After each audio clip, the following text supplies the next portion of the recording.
When you walk into a kitchen, it's not just about cabinets or countertops. It's about how the space feels. Warm light on wood, smooth counters that tell stories of family dinners.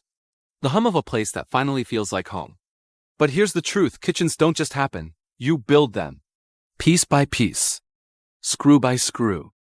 When I first stepped into this old kitchen, I'll be honest, it was a disaster. Yellowing cabinets from the early 2000s, linoleum peeling off the corners, and a layout that made zero sense. Every corner screamed for a reset. So I made a decision, no fancy contractors, no $10,000 overhaul. Just me, a solid plan, and the determination to turn chaos into comfort. The first step was demolition, the part everyone thinks is fun until they realize it is mostly dust, broken tiles, and aching arms. I started by turning off power and water because, trust me, you don't want to learn about electrical circuits the hard way. Then came the cabinets, unscrewing, prying, lifting. Piece by piece, the room started to echo again, bare walls, and exposed studs telling me exactly what I had to work with. The next move, planning the new layout. I spent hours sketching. I measured everything twice. I didn't want to move plumbing, so I designed around it. Fridge near the pantry, stove centered under the hood, and a clean line from prep space to sink. Function first, always. I mocked it all up in painter's tape on the floor. It looked ridiculous, but it worked. Then came materials. Cabinets were the biggest decision. I could have gone custom, but I chose to build modular boxes from birch plywood. Solid, affordable, and timeless. I used a pocket hole jig for clean joints and edge banding for a professional finish. Painting took 2 full days, primer, then 3 coats of satin white. Slow and steady makes all the difference in finish work. For the countertops, I debated between butcher block, quartz, and concrete. I went with butcher block, natural, warm, and it fit the rustic modern style I wanted. I sealed it with food-safe oil for that soft matte look.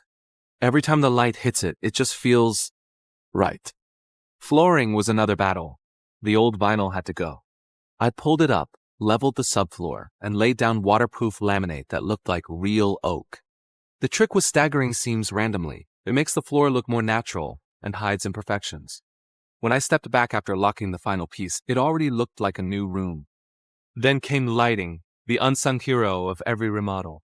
I installed recessed LEDs overhead, a few warm under cabinet strips, and 1 pendant light right over the island. That pendant changed everything. It became the focal point, the piece that gave the kitchen personality. Installing the backsplash was oddly therapeutic. Classic white subway tile, 1/8 spacers, clean lines. It's like drawing with mortar. A few mistakes early on, but once you find your rhythm, it's almost meditative.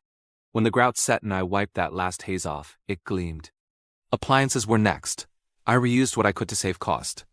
Only replaced the oven and added a new stainless hood.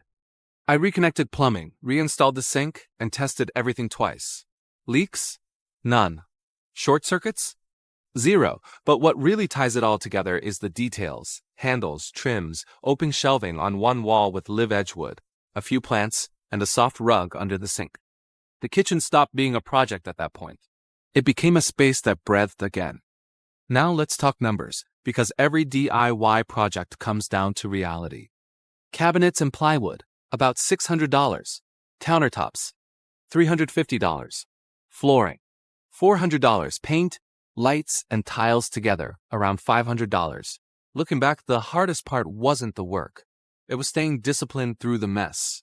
There were nights when everything felt stuck, when I questioned why I even started. But every time I saw one corner finished, a cabinet aligned, a light wired correctly, I remembered, progress doesn't happen in leaps. It happens in layers. So if you're standing in your own tired kitchen right now, thinking it's too much work, don't. Start small. Take out 1 cabinet. Replace 1 light. Paint 1 wall. Because the transformation starts long before you finish, it starts the moment you pick up the first tool. Now, every morning when I walk in and that soft light hits the counters, I don't just see a kitchen. I see hundreds of decisions, dozens of late nights, and one clear truth. You can build anything as long as you're willing to start from 0. So if this inspired you, subscribe, stay tuned, and keep building, because your next great space might just be waiting behind a few layers of old paint and doubt.